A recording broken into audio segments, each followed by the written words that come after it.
Bien, mis amados, quisiera que pudiéramos ir a Segunda de Pedro, capítulo 3. Estaremos en la segunda carta de Pedro, capítulo 3, y vamos a tomar exactamente del versículo 1 al 3. Segunda de Pedro 3, del 1 al 3, dice de la siguiente manera. Leemos aquí en el nombre del Padre, del Hijo y del Espíritu Santo. Dice: amados, esta es la segunda carta que os escribo, y en ambas despierto con exhortación vuestro limpio entendimiento, para que tengáis memoria de las palabras que antes han sido dichas por los santos profetas, y del mandamiento del Señor Salvador dado por vuestros apóstoles, sabiendo primero esto, que en los postreros días vendrán burladores andando según sus propias concupiscencias. Amén. Bien, mis amados hermanos, cuando nosotros analizamos y vemos, le echamos una ojeada a la vida de los escritores bíblicos, de aquellos hombres que Dios inspiró, cabe destacar que Dios lo inspiró a ellos. Hoy lo que Dios hace con nosotros es iluminar nuestra mente para que nosotros entendamos la previa revelación. O sea, eso de decir que Dios me reveló, ya eso son cosas que son un tanto complejas, porque ya la revelación de Dios ha sido dada en su plenitud y ahora lo que necesitamos es la iluminación del Espíritu Santo para que esas verdades que Dios le mostró a esos hombres sean aplicadas luego a nuestra vida. Ahora, si nosotros analizamos, nos vamos a dar cuenta que los escritores bíblicos eran muy diferentes. Era muy diferente. Por ejemplo, si nosotros nos dedicáramos esta noche a modo introductorio a comparar el apóstol Pedro con otro de los apóstoles, podría ser con el apóstol Pablo. Nos vamos a dar cuenta que hay unas diferencias muy marcadas entre estos dos hombres. Por ejemplo, Pedro era un hombre común y sin letras, como dice Hechos 4:13. Cuando lo vieron hablar, ellos decían que se sorprendían, porque ellos decían que este era un hombre sin letras, pero sin embargo ellos habían reconocido que era uno de los que había estado con el Señor. Por otro lado, Pablo es un hombre de buen perfil académico, fue un hombre de buen perfil académico. Incluso Festo en Hechos 26:24 dijo: ¿qué pasa, Pablo? Tanto estudio ha empezado ya a enloquecerte un poco, porque Pablo era conocido como un académico, era conocido como un hombre sumamente de un vasto conocimiento, totalmente un erudito, como llamaríamos hoy en día.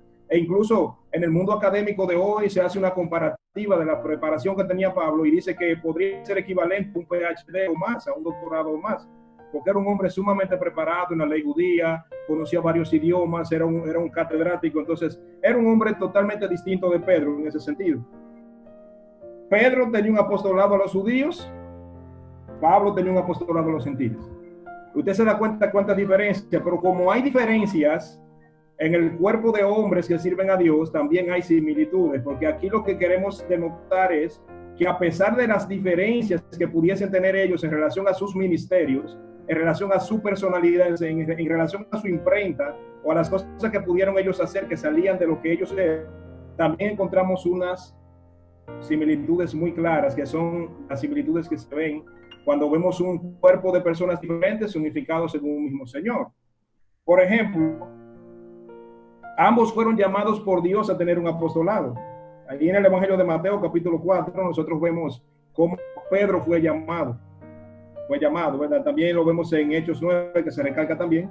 Los dos pasaron angustiosas persecuciones y los dos sufrieron martirios.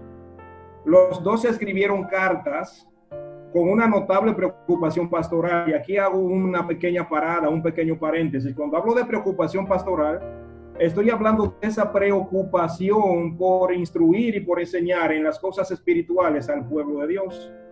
El pueblo de Dios necesita ser instruido. Por ejemplo, siempre he dicho que la predicación de la palabra es el ministerio primordial de la iglesia. La iglesia fue comisionada a predicar el evangelio. La iglesia contemporánea ha diseñado un sinnúmero de actividades que ellos hacen y todo eso, pero eso no es nunca un sustituto de lo que es la proclamación. La iglesia está aquí para proclamar la palabra de Dios, porque eso es lo que hace que el impío se convierta, y eso es lo que hace que el cuerpo de creyentes se fortalezca y crezca totalmente nutrido. Eso es algo también que debemos entender de esta parte. Ambos también, decía, escribieron con interés pastoral.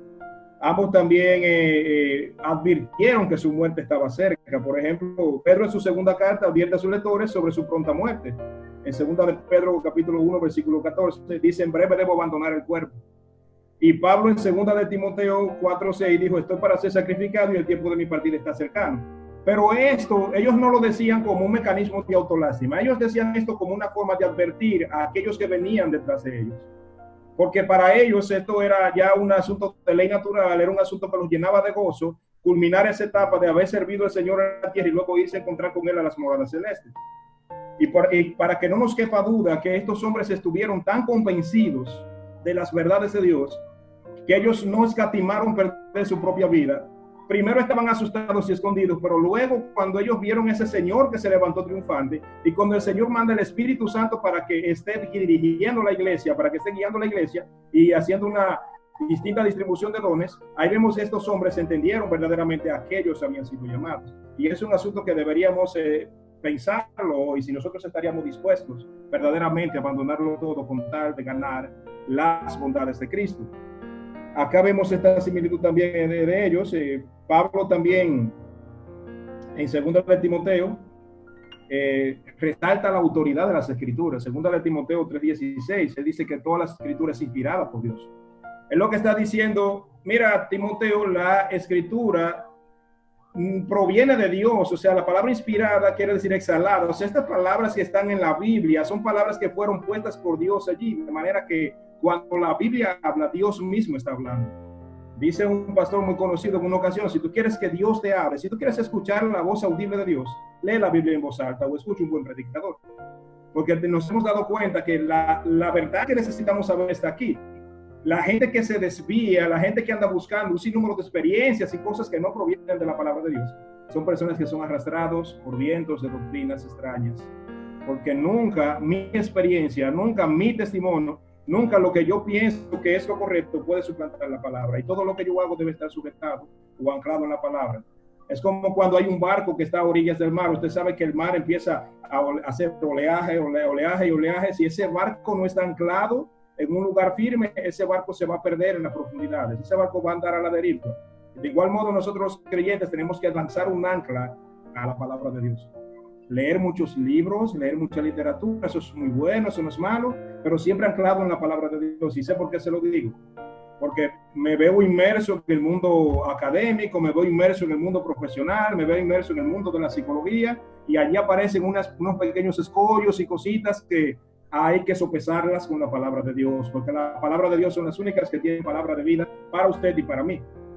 Eso debemos entenderlo también de manera muy marcada. Entonces, Pedro también, en 2 de Pedro 1, 20, 21, también nos habló de que la palabra de Dios no vino por voluntad humana, sino que los santos hombres de Dios fueron cargados, es que dice la palabra griega, realmente fueron tomados por el Espíritu Santo y llevados a producir el escrito bíblico. Y nos está diciendo que no es interpretación privada.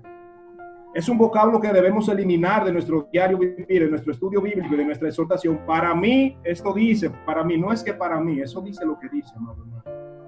La Biblia dice lo que dice, no es que para mí, no es que yo, o sea, la Biblia no es un asunto que usted y yo podamos tomar y llevarlo a un nivel que diga lo que nosotros queremos. Eso no se hace.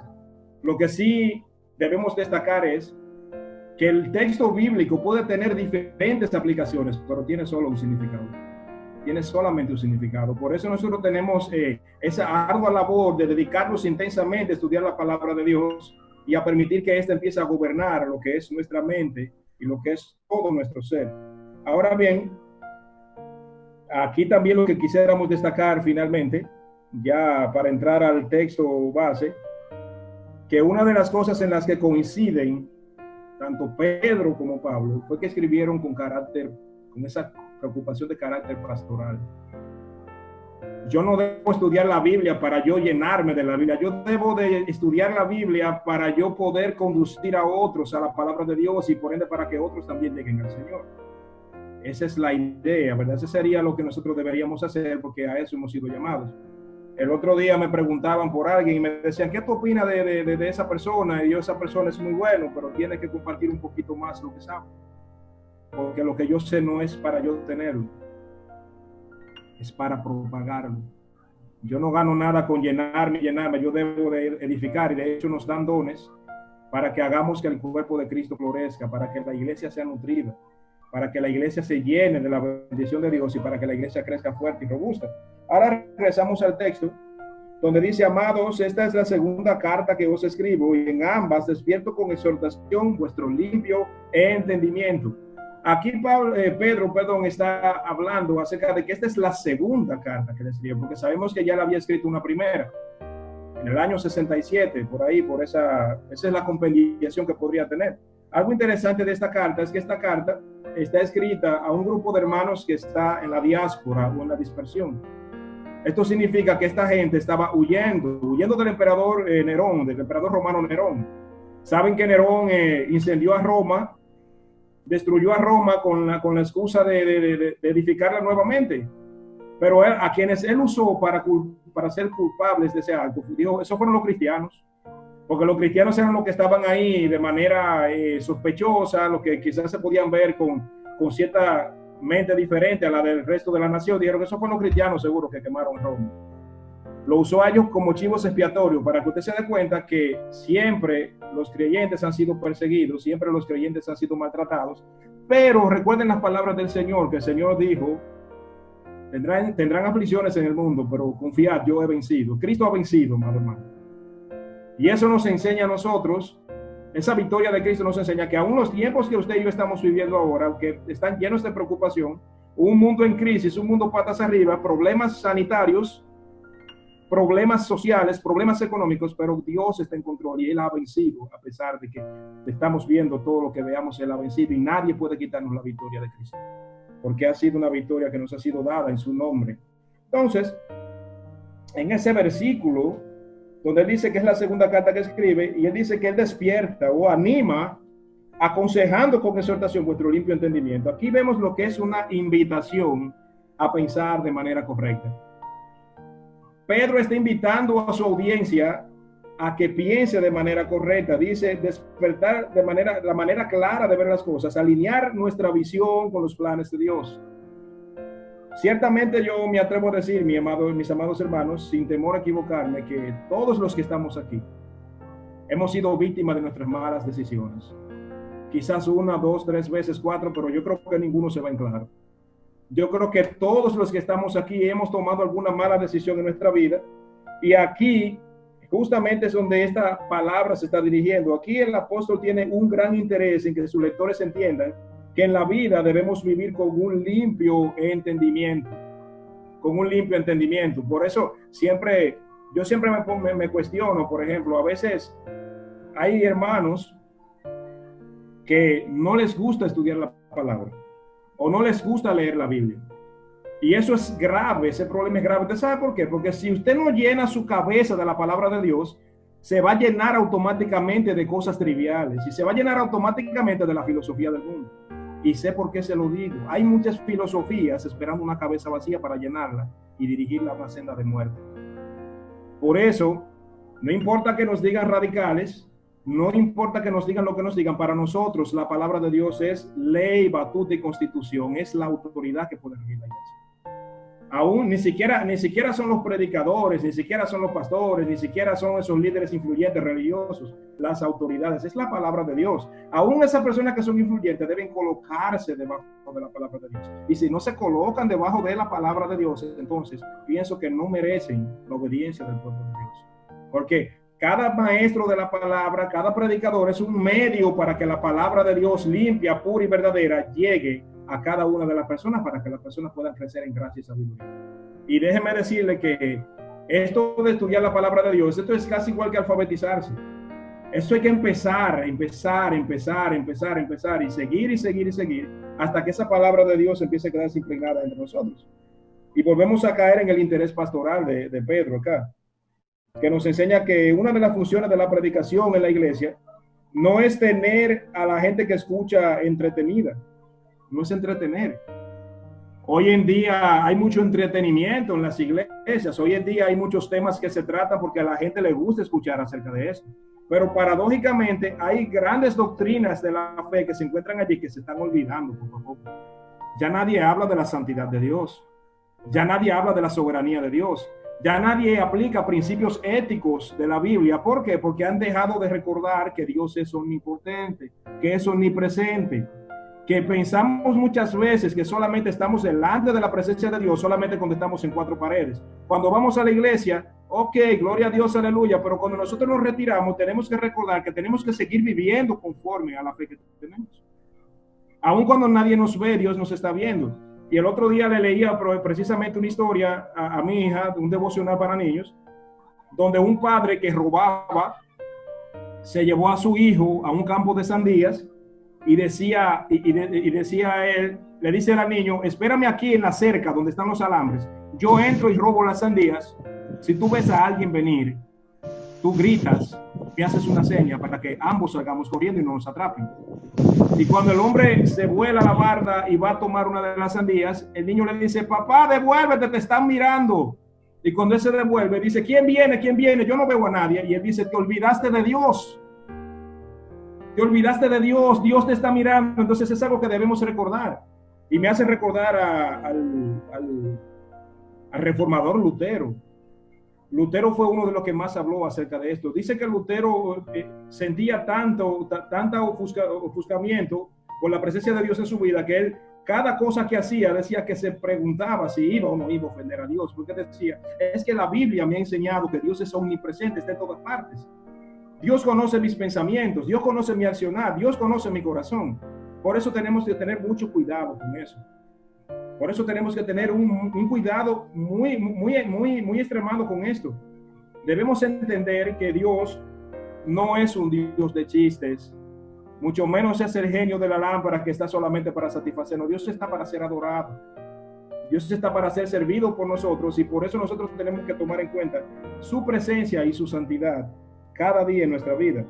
Y ese interés pastoral que Pedro tiene allí es que Pedro quiere que sus escuchantes entiendan que ellos deben tener un limpio entendimiento, aún en la situación en la que se encontraban, aún en la dispersión, aún corriendo lejos de casa, sufriendo penalidades. Pero él le dijo, no se preocupen y piensen con limpio entendimiento. Para los que dicen cosas de ustedes, sean callados por la forma de vida que ustedes llevan. Y ahí habla del testimonio. Él no le manda que vayan a pelear, él lo manda a testificar. Alguien una vez dijo también, siempre prediquen y si es necesario usen palabras. ¿Qué fue lo que dijo esa persona con esto? Que uno de los testimonios más abrumadores que usted y yo podemos dar es nuestra conducta. Cómo nos percibe la gente que no es creyente. Hay gente que nos observa en todo momento. Y el impío conoce exactamente si usted y yo somos o no somos. Ellos saben, aunque ellos no sean creyentes. Pero ellos dicen a veces, tú ves fulano es cristiano de verdad, porque fulano esto y hablan, pero a veces dice, pero fulano esto. Entonces no tienes que tener mucho cuidado con eso. No ser de tropiezo para los débiles y tampoco ser de darle de qué hablar a los que están siempre por ahí esperando que alguien cometa alguna acción para empezar a derribarnos. Sabemos que Satanás también es acusador. Ahora, él quería decirle, como decía a los que escuchan, que desarrollaran una conciencia limpia delante de Dios. Es impulsar a la iglesia a que glorifique a Cristo en su andar por el mundo, o sea que podamos pensar de forma no contaminada y sin mezclarnos con las seducciones e influencias de este mundo. Y es interesante eso. Sabemos, también tenemos por testimonio lo que pasó en el Antiguo Testamento. Uno de los problemas más grandes que dio el pueblo de Israel fue que el pueblo de Israel tenía una cultura impregnada de Egipto. Bastó con que Moisés lo dejara un ratito para que empezaran a adorar un becerro, un ídolo egipcio llamado Apis. Lo reconstruyeron y empezaron a adorarlo. ¿Por qué? Porque ellos todavía tenían un corazón todavía contaminado, no tenían una manera clara de discernir las cosas, aun cuando vieron las maravillas de Dios. De la misma manera, usted y yo, hermano, podemos ignorar las maravillas que Cristo ha hecho por nosotros en la cruz del Calvario y entregar nuestra vida y nuestra devoción a otras cosas. Entiéndase por ídolo, no a una estatua, no a un santo, no a María. Entiéndase por ídolo cualquier cosa que quiera usurpar el puesto de Dios en su corazón. Entiéndase por ídolo hasta esa película que usted prefiere dejar de congregarse por quedarse viendo esa película. Esa serie está muy de moda ahora, esas cosas. Hay cositas como que empiezan poco a poco a tomar control de la vida de los creyentes y uno muchas veces no se da cuenta. Yo siempre le he dado durísimo a eso, a las novelas y todas esas cosas, porque eso promueve una manera impía de vivir y mucha gente se queda viendo esas cosas y llenando su cabeza de todas estas cosas que ocurren cuando hay tan poco tiempo que nos queda y tanto que tenemos que aprender del Señor. tenemos que reconocer que hay dos cosas que ocurren en la vida de un creyente. Por ejemplo, número uno, tenemos la salvación. Ya usted y yo somos salvos. Y eso no depende de nosotros, sino solamente depende de Dios y su gracia. Dios nos salvó. Pero hay un asunto que sí va a depender de nosotros en gran manera, y es el proceso de santificación. El proceso de santificación tiene que ver qué tanto yo crezco conforme a las cosas que Dios ha puesto para mi vida, para que yo ande por ellas. Y esa tiene que ver con nuestro accionar, porque yo puedo tener por delante, o pierdo mi tiempo por ahí, o agarro la palabra y me pongo a estudiarla, o me pongo a hablar cosas que no edifican, o me pongo a predicar a las personas. O sea, ese asunto tiene que ser decidido en nuestra mente, y eso tiene que ver mucho con pensar de manera clara. Entonces, en el versículo 2 dice, ¿para qué? Él está diciendo, despierto con exhortación vuestro limpio entendimiento, para, ahí hay un nexo que dice que él va a dar la razón por la cual él quiere que haya un limpio entendimiento, para que tengáis memoria de las palabras que antes han sido dichas por los santos profetas y del mandamiento del Señor y Salvador dado por vuestros apóstoles. Nos está mandando a recordar algo. Y debo decirle que una de las cosas más peligrosas en nosotros, los seres humanos, es el olvido. Nos está mandando a recordar, pero cuando no se le olvidan las cosas es difícil. Hay personas que por olvidarse de algo han hecho que otro pierda la vida. Dígame usted que usted salga de su casa y se le olvide apagar la estufa. Que usted salga que vaya para un sitio y se le olvide ponerle seguro a algo, se le olvide hacer cualquier cosa que es crucial y que usted dejó de hacerla porque se le olvidó. Entonces aquí es lo que nos está diciendo, para que tengáis memoria, para que recuerdes. Aquí hay una invitación clara, mis amados hermanos. Nos está mandando a recordar el mensaje que Dios ha dado. Y es que el mensaje de Dios no es nuevo. Nosotros vemos el Nuevo Testamento, pero el mensaje de Dios no es nuevo. El mensaje de Dios es un mensaje antiguo. Por eso los profetas decían, recuerden la senda antigua y caminen por ella. Porque no es desde ahora que el mensaje de Dios está dando. El mensaje de Dios se está dando desde que inició la creación. Allá con la caída del hombre, allá inició el mensaje, allá inició la proclamación. De hecho, allí fue prometido el Mesías. Allí fue prometido el único que iba a sacarnos de la penosa situación en la que nos metimos gracias a la caída que experimentamos. Entonces, el limpio entendimiento o la manera correcta de pensar para con Dios debe ir acompañada de un buen recuerdo o hacer memoria de las cosas del Señor. Hacer memoria de las cosas del Señor. Aquí se nos menciona el pasaje anunciado por los profetas. Ese mensaje que siempre fue dado por los profetas, se nos recuerda a los profetas. Podemos recordar al Señor que trajo el mensaje directamente del camino al Padre y los apóstoles. O sea que hay cosas muy evidentes en relación a la vida espiritual de la iglesia aquí. Yo pienso que estas preocupaciones son 1A para la iglesia. A veces nos estamos preocupando por cosas que son secundarias. A veces nos preocupamos por cosas que son secundarias. Aquí hay un llamado a la vida espiritual. Y es que cuando la iglesia abandona la enseñanza bíblica y se vuelve las charlas temáticas y las predicaciones secularizadas, el rebaño se debilita. Por eso nos mandan a nutrirnos de la palabra. Cuando una iglesia no proclama la palabra, el mensaje verdadero, usted se va a dar cuenta que están tambaleantes, están débiles. ¿Por qué? Porque no están nutridos. Entonces, en este contexto, el apóstol está hablando de la enseñanza dada por todos esos proclamadores históricamente, desde el Antiguo Testamento. Históricamente y bíblicamente se estuvo diciendo un mensaje y se estuvo anunciando la llegada del Mesías prometido. Siempre se estuvo anunciando el mensaje de la palabra de Dios. Ahora, yo quisiera compartir unas palabras que encontré propicias compartirlas. Citar las palabras de un escritor cristiano. Este señor es un psiquiatra y escritor cristiano llamado John White. Él escribió un libro llamado Flirting with the World, o Coqueteando con el Mundo, sería la traducción en español. Escuchen lo que este hombre dice. Él dice, durante los últimos 15 años, las iglesias han tendido a depender más y más de los consejeros pastorales entrenados. Para mí, esto parece indicar debilidad o indiferencia hacia la proclamación expositiva dentro de las iglesias evangélicas. ¿Por qué tenemos que recurrir a las ciencias humanas? ¿Por qué? Porque por años no hemos aprendido el todo de la Escritura. Porque debido a nuestra débil exposición y nuestras charlas temáticas superficiales, hemos producido una generación de ovejas cristianas sin pastor.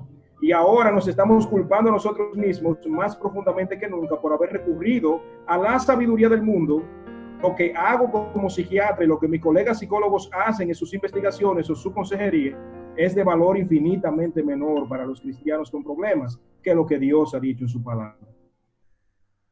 Y es que a veces veo muchos cristianos buscando soluciones, cuando tienen la solución delante de ellos que está en la palabra de Dios. Yo no digo que no visiten a un profesional, yo no digo que no vayan por salud a los lugares. Lo que yo estoy diciendo es que aquí la palabra de Dios hace mucho tiempo que nos está invitando a pensar de manera clara. Incluso también la palabra nos llama a salir de la vana manera de vivir que aprendimos de nuestros padres.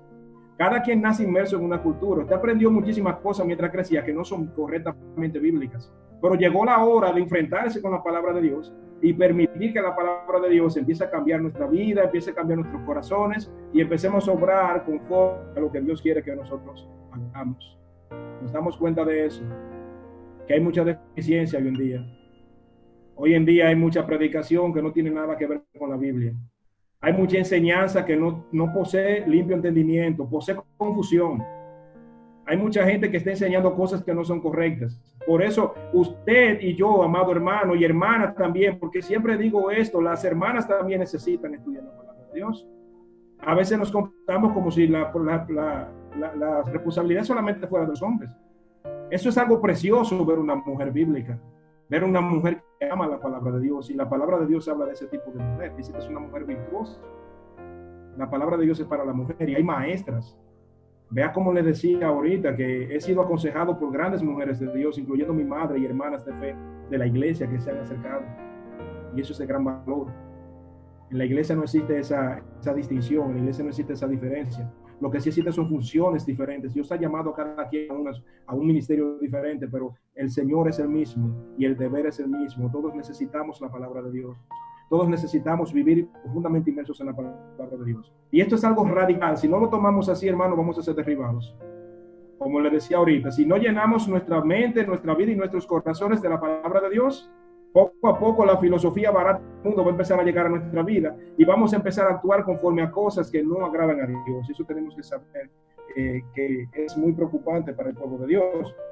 Y finalmente, el último verso que quisiéramos tener unas cuantas palabras, dice aquí, sabiendo primero esto, que en los postreros días vendrán burladores andando según sus propias concupiscencias o según sus propios deseos. Aquí el apóstol nos está haciendo una invitación clara y directa a que estemos persuadidos de la falsedad de muchos. Estemos persuadidos de la falsedad de muchos. La falsedad debe ser conocida para poder ser refutada. Yo duré muchos años trabajando en una institución bancaria y había que conocer los billetes falsos para no pasarlos por buenos. Así mismo usted y yo tenemos que conocer quiénes son los falsos profetas y quiénes son los que andan enseñando otra cosa que no es la cosa que es el mensaje que se ha venido anunciando teológica, histórica y bíblicamente hablando. Ha habido un mensaje uniforme y un mensaje que siempre ha estado en una sola dirección y esa ha sido la voluntad de Dios siempre. Aunque usted y yo veamos los 66 libros de la Biblia como un cuerpo diferente, pero Dios los ha unificado y es un solo cuerpo de libros que están todos unificados y todos poseen un mismo mensaje.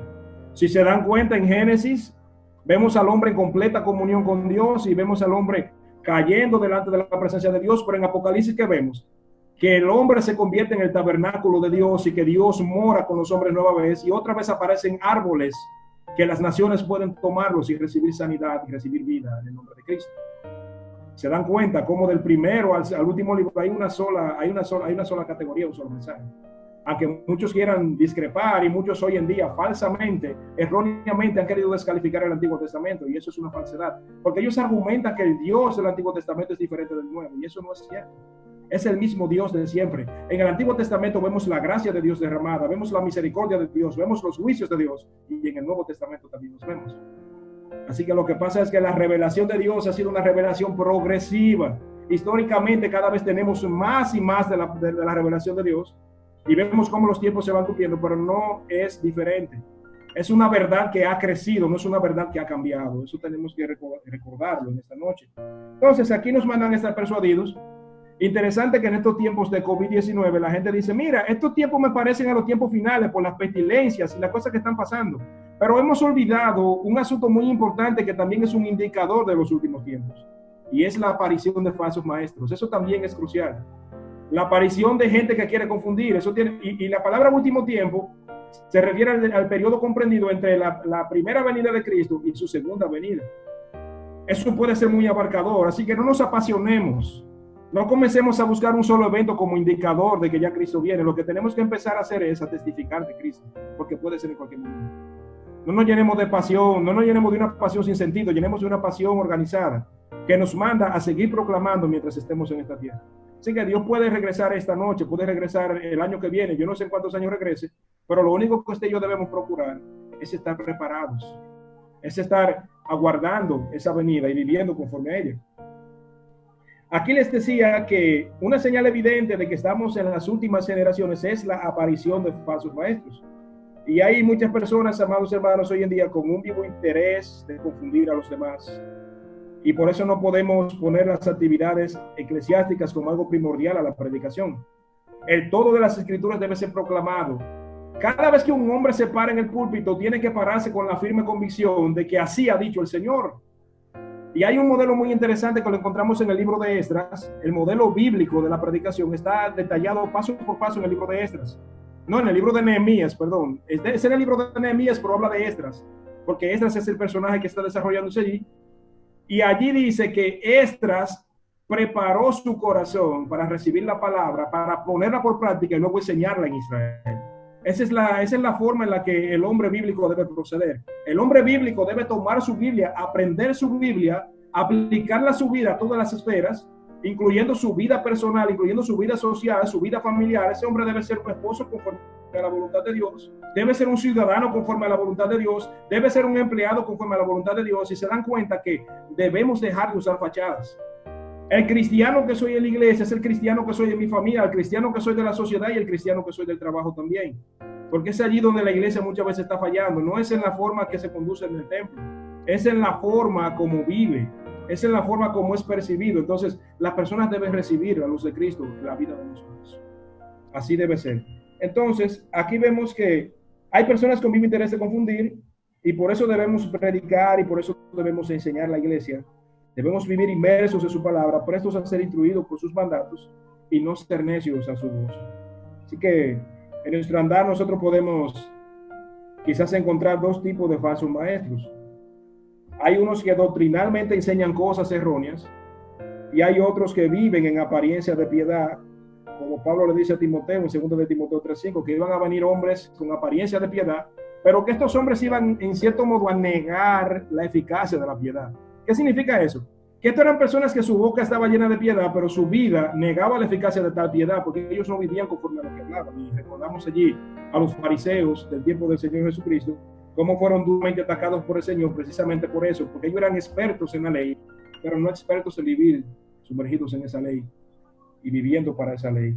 Así que debemos huir de todas estas cosas. Amados hermanos, ojalá que el Señor en esta noche nos permita obedecer su palabra, nos permita ser vivificados con su palabra y que nos permita, cada vez que tengamos encuentro con las Escrituras, sentir verdaderamente que estamos sentados como Moisés cuando iba a reunirse con Dios, a escuchar su voz, que estemos sentados escuchando la palabra de Dios o meditando en la palabra de Dios y siendo edificados y siendo personas que renuncian a su filosofía, siendo personas que están prestos a cambiar cualquier cosa que la palabra desee que nosotros cambiemos. Vamos un momento al Señor ahora. Dios y Padre eterno que estás en los cielos, te damos las gracias por ese gran privilegio que nos has dado, Señor, de estar bajo tu palabra. Por ese gran privilegio que nos has dado, Señor, de estar en comunión con los hermanos, a pesar de que sea de manera distanciada y remota. Pero confiamos que tu Santo Espíritu, Señor, habita en nuestros corazones y tu Santo Espíritu está uniendo a la iglesia. Ese Santo Espíritu que vino para acompañarnos, ese que Cristo dijo que Él se iba, pero iba a mandar un consolador, ese que consuela las penas de nuestros corazones y toma las verdades de la Biblia y las pone en lo profundo de nuestras conciencias. Perdona, Señor, nuestra actitud rebelde en muchas ocasiones. Perdona las veces, Señor, que dejamos de lado tu palabra y tomamos otras cosas que no nos edifican. Perdona las veces, Señor, que nos hemos puesto una fachada de creyentes y no hemos actuado de corazón como tal, Señor. Perdona todas esas iniquidades en nuestras vidas y haznos entender, Señor, que tú eres tronco y nosotros ramas y tenemos una profunda necesidad de vivir conectados a ti. Gracias, Señor, por cada hermano, Señor, por cada familia aquí presente. Guárdalos, Señor, y protégelos. Guárdanos, Señor, y protégenos también a nosotros. Y te rogamos, Señor, que en estos tiempos que estamos viviendo, aprendamos a confiar en ti. Que dejemos de tratar de entender lo que está pasando y que empecemos a mirarte a ti y a saber que tenemos plena confianza, que debemos tenerla, de que tú sabes, Señor, lo que estás haciendo, que tú sabes lo que estás permitiendo y que todo pasará conforme a tu voluntad y que todo, Señor, será organizado, todo será permitido por ti, que eres soberano, y por ti, Señor, que orquestas cada cosa, Señor, para que ocurra de la manera y solamente de la manera que tú lo vas a permitir. Bendícenos, Señor, en el nombre de Cristo. Nos suplicamos. Amén y amén.